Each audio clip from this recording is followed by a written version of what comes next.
Добрый вечер. В эфире информационный выпуск Амши-Икшара. Сегодня в выпуске.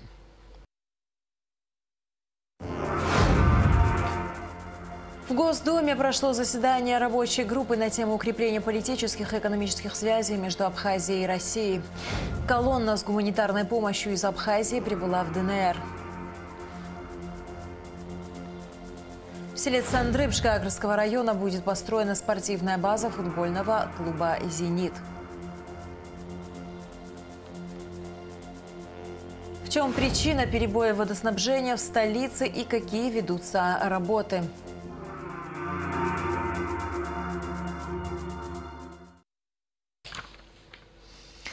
Президент Абхазии Аслан Бжаня подписал указ о призыве в апреле и июне 2022 года граждан Республики Абхазия на военную службу и об увольнении граждан, проходящих военную службу по призыву, сообщает пресс-служба главы государства. Согласно указу, с 1 апреля по 30 июня 2022 года на военную службу призываются граждане Абхазии в возрасте от 18 до 27 лет, не пребывающие в запасе и подлежащие призыву. Премьер-министр Александр Анкваб обсудил с начальником управления капитального строительства Тимуром Агарба ход реализации инвестпрограммы. На текущий момент реализовано порядка 65 мероприятий, в основном по ремонту дорог, водопроводных и канализационных сетей. По словам Агарба, работы по капитальному ремонту дорожного покрытия были усложнены некоторыми вопросами водоотведения, задержками в поставках битума. Проблемные вопросы постепенно разрешены. Через 10 дней начнется укладка асфальтового покрытия на улицах столицы Гулия, Джонуа и Абазинская. Капитальный ремонт системы водоснабжения в селе Абгархук завершен в первом квартале текущего года. Аналогичные работы ведутся в селе Звандрипш и Мгудзруха. В центральной части Гудауты ведутся работы по капитальному ремонту разводящих сетей водоснабжения, которые завершатся в четвертом квартале текущего года. Начаты работы по освещению республиканской трассы Сухума-Чимчира. Срок сдачи объекта, согласно контракту, конец 2022 года. Однако, по словам начальника УКС, объект будет сдан раньше. Ведется строительство полигона твердых бытовых отходов в селе Кацикыт. Срок сдачи конец года. Ведутся работы по реконструкции подстанции Бзыбь. В столице снова перебой с подачей питьевой воды. О том, что стало причиной отключения и какие работы ведутся для устранения проблемы, в репортаже Эсмагуланцы. Ремонтные работы одновременно ведутся в нескольких районах столицы. На пересечении улиц Воронова и Ардзинба еще месяц назад произошла крупная авария. Утечка тогда была временно ликвидирована. Сейчас проводится замена старых труб. Из-за постоянно прибывающего потока воды сварочные работы могут затянуться до позднего вечера. Здесь 300-миллиметровая чугунная труба, такая же стальная, а там вперемешку сделана. И много стыков, и каждый стык протекал. Вот сегодня решили, используя остановку, решили заменить эти трубы одной цельной трубой и одной врезкой обойтись электросварной. Еще одна поломка произошла на пересечении улиц Дебары 4 марта. С трубами здесь проблем нет, они новые. Из строя вышел пожарный гидрант, с помощью которого машины спецтехники заправляются водой. В данный момент проводится замена устройства. На улицах Джонуа и 4 марта ремонтные работы уже завершены. Здесь у нас водовод проходит диаметром 500 миллиметров.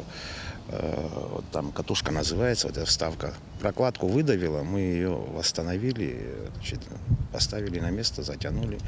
В дальнейшем планируется установка здесь колодца железобетонного на перспективу, чтобы вдруг какие-то, значит, если будут неполадки, чтобы не вскрывать дорогу и проводить ревизию. Масштабные работы ведутся на 300-миллиметровом водоводе в селе Гумиста на улице Эшерская.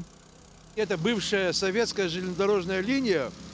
Но теперь она уже, ее передали, в общем, водоканалу, мы ее обслуживаем. Года полтора-два, наверное, она через гору поднималась, ее ввели. И вот там, где ее ввели, там тоже стык, видимо, потому что вчера мы не смогли туда подойти. Нам предстоит тоже вот там вот еще одна пайка. По словам специалистов, подача питьевой воды в городе будет восстановлена примерно к 12 часам ночи. Эсмагуланзе, Тимур Гугохи, Абхазское телевидение. В Государственной Думе прошло заседание рабочей группы на тему укрепления политических и экономических связей между Абхазией и Россией с участием Инала Арзанба и представителей различных фракций Госдумы. По словам министра иностранных дел Инала Арзанба, принято решение о создании комиссии по обсуждению актуальных вопросов абхазо-российских отношений. Министр иностранных дел Абхазии Инал Арзанба находится в Москве с рабочим визитом.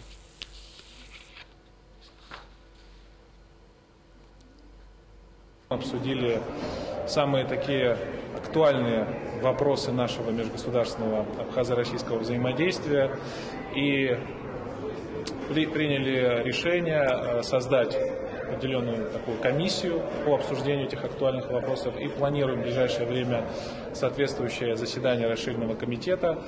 Вопросы основные, которые мы обсуждали, сводятся к следующему. Это вопрос упрощения режима пересечения на абхазо-российской границе. Это очень важный вопрос, который сегодня приобретает особую актуальность в связи с международной обстановкой, которая складывается. Это очень важное направление, чтобы российские граждане могли пересекать границу спокойно и в таком более активном режиме. Кроме того, вопросы, связанные с строительством аэропорта, это тоже очень важный вопрос, где мы просили бы поддержки, поэтому в целом считаю, что наша встреча прошла очень продуктивно, и мы надеемся на еще большую активизацию нашего двустороннего взаимодействия. Благодарю коллег из Государственной Думы. Спасибо. Хотелось бы тоже со своей стороны поблагодарить народ Абхазии за понимание всех вопросов, которые сегодня мы получили заверение и максимальную поддержку со стороны народа Абхазии, со стороны президента Абхазии, за что мы очень благодарны и надеюсь, что мы очень плодотворно будем работать. Я думаю, что мы выработаем определенные идеи, которые найдут реализацию, в том числе и в нынешнем правительстве. Спикер парламента Валерий Кварча подвел итоги работы 6-го созыва Народного собрания Абхазии, полномочия которого истекают 12 апреля 2022 года. За 5 лет работы было проведено 89 сессий, принят 181 законопроект в окончательном чтении, все они вступили в силу. Всего депутаты рассмотрели 220 законопроектов, из них 128 были направлены в законодательный орган от администрации президента. 77 предложили народные избранники, 2 законопроекта от Верховного суда. Депутаты не успели принять в окончательном чтении 30 законопроектов. Валерий Кварча подчеркнул, что парламентарии 6-го созыва сформировали состав Конституционного суда республики. Парламент также работал по налаживанию связи с законодательными органами зарубежных государств.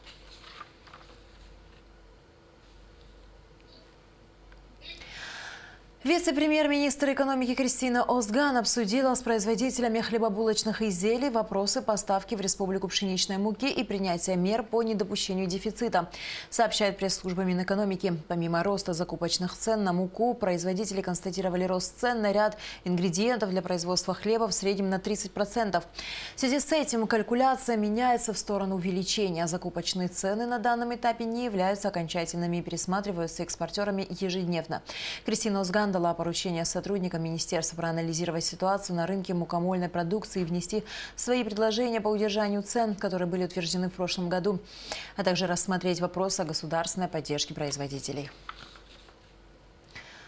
20 марта колонна с гуманитарной помощью из Абхазии прибыла в ДНР, в частности в города Донецк и освобожденную на днях Волноваху.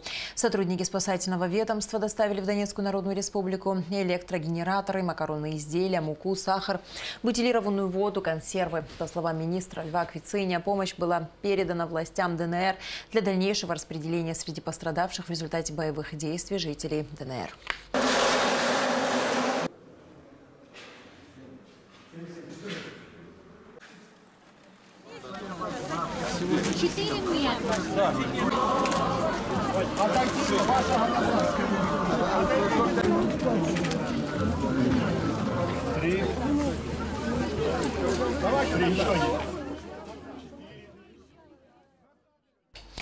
О ситуации на Украине. Армия ДНР и штурмовые подразделения вооруженных сил России Продвигается вглубь Мариуполя. Отвоевывают националистов квартал за кварталом, сообщает РИА Новости. ВСУ не позволяют мирным жителям эвакуироваться и, по сути, прикрываются ими как живым щитом. Людям не хватает еды, воды, медикаментов. Продолжается эвакуация населения в освобожденных районах Мариуполя. В ДНР неоднократно указывали, что ВСУ и националисты используют одну тактику – загоняют гражданских в средние этажи жилого дома, а сами прячутся внизу и на крыше, откуда ведут огонь. Отвечать им в полную силу невозможно. Погибнут мирные люди. Освобождение Мариуполя откроет прямую сухопутную дорогу в Крым, перерезанную в 2014 году.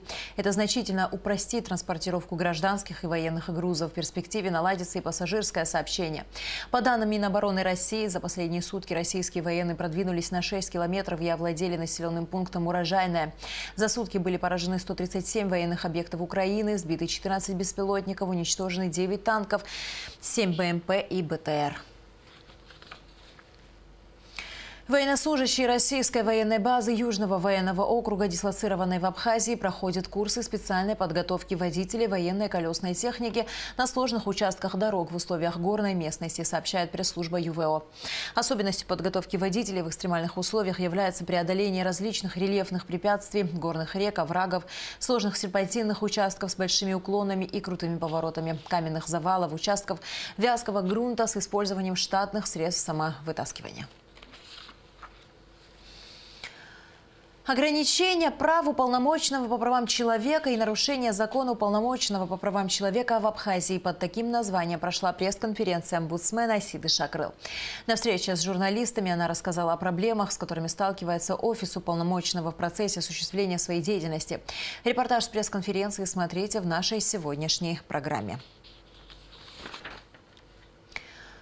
В селе Сандры Гагарского района будет построена спортивная база футбольного клуба «Зенит». В республике находится главный тренер Санкт-Петербургской футбольной академии «Зенит-2» Владислав Радимов и директор Центра подготовки и повышения квалификации тренеров Сергей Морозов. Все подробности в материале Адиза Садарья. Именитый российский футболист, заслуженный мастер спорта России, а ныне главный тренер Санкт-Петербургской футбольной академии «Зенит-2» Владислав Радимов встретился с ветеранами футбола и президентом Федерации футбола Абхазии Тарашем Хаг. Просим прощения за небольшие технические неполадки и продолжаем выпуск. В Сухуме во вторник, 22 марта, было перекрыто движение автотранспорта в связи с укладкой асфальта на перекрестке улицы Базинская и Лакоба. О проведенных работах в репортаже пресс-службы столичной администрации. Вышло очень много футболистов. Асфальт на перекрестке улиц Лакоба и Обоздинская укладывается уже во второй раз.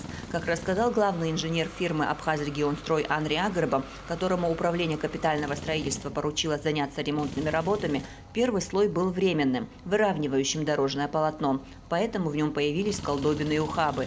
Кроме того, он уточнил, что при производстве ранее проложенного асфальта на заводе была нарушена технология его изготовления. Негативное влияние на технологический процесс, по его словам, оказал и низкий уровень напряжения электросети на заводе. «Проглядели, все исправим», – сказал главный инженер. Подрядная организация устраняет проблему за свой счет.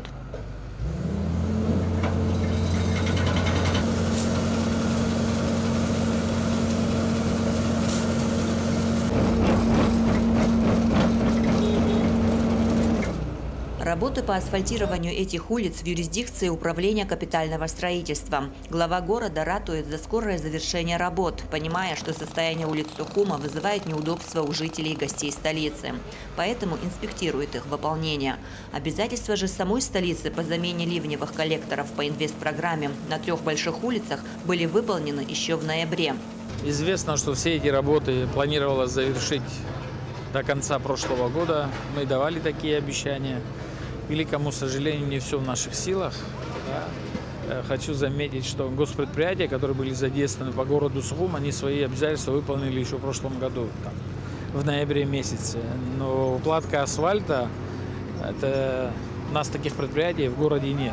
Привлечены были коммерческие структуры, вся эта история не городского значения тут, да, несмотря на то, что в городе все происходит, это инвестиционная программа и так далее. Поэтому подрядные организации также были согласованы с управлением капитального строительства. Но, к великому сожалению, не удалось. В прошлом году были разные причины. Хотя мы попросили хотя бы перекрестки успеть сделать, но, видите, по перекресткам тоже так вышло, что поступил некачественный асфальт, где-то сбой произошел и так далее. Но сейчас производятся работы по замене данного полотна, которое было некачественно уложено в свое время. Поэтому и продолжение работ по улице Гулия было приостановлено. В принципе, был уже конец года, там и погоды не позволяли, и люди болели. Беслан Ишба отметил, что переносы дат по асфальтированию связаны и с объективными причинами, среди которых и временное прекращение функционирования 2 асфальтных заводов в Абхазии. Получается, что сбилась работа на самом заводе. Ни один завод пока не запустился. Вот первый день после Нового года ни в Гудаутском районе, ни в Ачимчирском районе, там у нас 2 завода в Ачимчире, а в Гудаутах. Ни один, ни другой завод еще не работал. Это первый продукт с Нового года, который вообще на территории Абхазии произведен как асфальт. Поэтому мы долго ждали, им удалось наладить работу на заводе. Вот первый продукт вроде бы прошел лабораторные испытания, качественный асфальт, поэтому работы начались. Также они будут продолжаться. Очень надеемся, что сбой на заводе асфальтном не будет. Асфальт привозится из Ачимчирского района. Там у нас асфальтный завод, Гудаутский район запуститься не может. Там у них в сети 147, вот, поэтому напряжение. Поэтому завод запуститься никак не может. Если бы они раньше запустились, мы, естественно, подрядные организации взяли бы там, где было быстрее. Мы просили, сейчас просим Черноморэнерго не сбивать работу в Ачимчире, потому что там тоже идет верное отключение. Если будет сбой в работе, то, естественно, останемся без асфальта. Поэтому вот в таком очень сложном, непростом режиме это происходит. Есть объективные, может быть, есть и субъективные причины. Во всяком случае, больше нас, администрации города, никто не хочет, чтобы быстрее все это закончилось. Подготовительные работы практически на Гулия завершены. Идут сейчас подготовительные работы по улице Джонова, обратно под асфальт, разумеется. Да, там коммуникации все уложены, все остальное. Поэтому работы будут двигаться. Очень надеемся, без сбоев. В последнее время в соцсетях появились комментарии, в которых говорится о каких-то проеденных деньгах, из-за которых якобы не завершаются работы. Мэр столицы напоминает, что работы по инвестпрограмме оплачиваются только после их выполнения. Спешу обрадовать, что деньги приходят после того, как работы выполняются. И это не абхазские деньги, это российская помощь, которая работает по инвестпрограмме. Ты пока выполняешь работы, а потом только деньги запрашиваешь, и тебе закрывают после четкого анализа проведенных работ. Поэтому невозможно деньги потратить, если ты их не получил. То есть не надо обманывать людей. Там, где мы можем помогать со стороны города, нам даже приходилось в кредит деньги брать для того, чтобы поддержать работу подрядных организаций.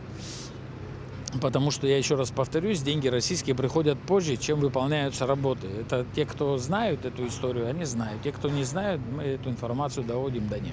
Воспользовавшись тем, что асфальтный завод в Ачимчирском районе запустился, Дорожно-строительное управление администрации Сухума закупило материал для ямочного ремонта улицы Лакоба на промежутке между Воронова и Абазинской.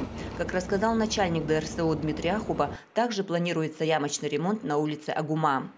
Амра Амджиб, Алексея Бухава, пресс-служба администрации города Сухум.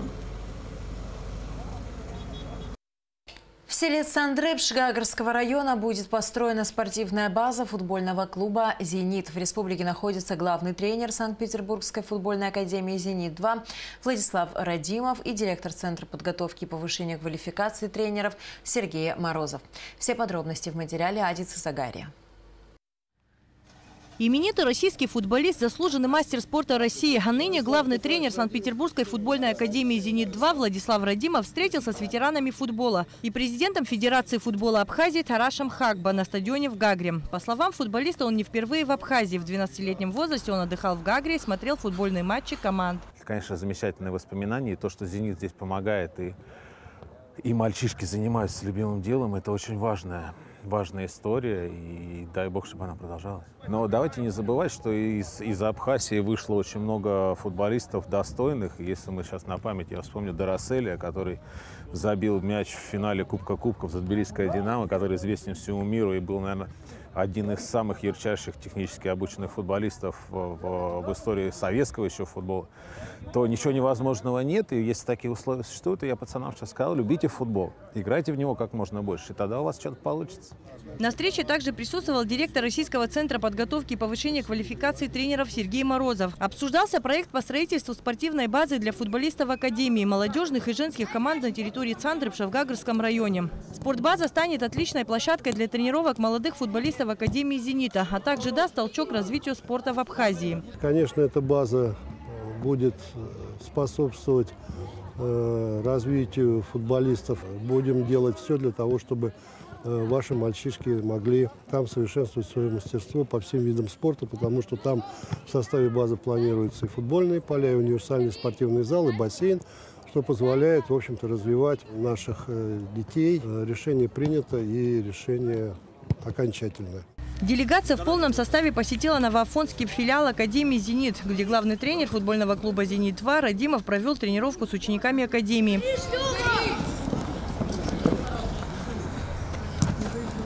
Строительство спортбазы будет способствовать развитию абхазского футбола, говорит президент Федерации футбола Абхазии Тараш Хагба. Это для нас большое событие. Такого масштаба базы у нас в Абхазии не было. Было в СССРовское время, но, к сожалению, сегодня этого нету. Что касается самого строительства, конечно же, это будет способствовать развитию нашего абхазского футбола. У самой команды «Зенит» много возрастных категорий, которые также будут приезжать и базироваться там, проводить футбольные мероприятия. Также для нас, конечно, эта же база также будет открыта для мероприятий всех, которые мы будем в будущем задумывать.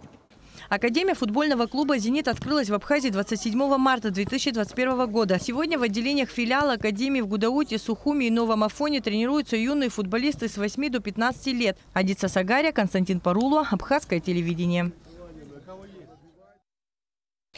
И в завершении выпуска о погоде. По сообщению гидрометцентра, в среду 23 марта на территории Абхазии ожидается облачная погода с прояснениями без осадков, туман. Температура воздуха ночью 1,6, днем 7-12 градусов, температура морской воды 8 градусов.